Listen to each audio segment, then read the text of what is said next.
তুমি প্রাইমারি স্কুলে পড়েছো আর হাই স্কুলে পড়েছো, তাই তো?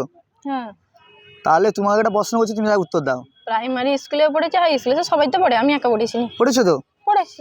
আচ্ছা তুমি বলো হুম যে কোন স্কুলে হুম মেয়েরা পড়ে ছেলেরা পড়ে না?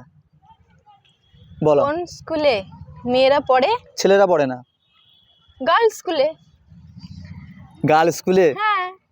তুমি আগে থেকে জানতে? না, সেটাতে গার্লস স্কুলে তো আমি তো এমনিই জানি। আচ্ছা এ ঠিক বলেছে কি ভুল বলেছে? শুধু মেয়েরাই পড়ে, ছেলেরা পড়ে না। তোমরা একটু কমেন্টে বলো। তো সোজা কোশ্চেন, আমি পেরেছি। একটা কোশ্চেন করলে যেটা আমার সোজা উত্তর বলতে আমি ভাবিনি, মানে তুমি যে এই কোশ্চেনটা করবে আমাকে বা কি, হয়তো অনেকে বলবে যে তুমি শিখে দিয়েছো, কিন্তু না, আমি জানতামই না। সোজা কোশ্চেন। ঠিক আছে, এইটাতে একটু সোজা ছিল তোমার কাছে। এরপরে এমন একটা কোশ্চেন করবো তুমি কোশ্চেনের উত্তর দিতে পারবে না। করো। ঠিক আছে, করো। এটা আমি নেক্সট ভিডিওতে তোমাদেরকে দেখাবো। ঠিক আছে।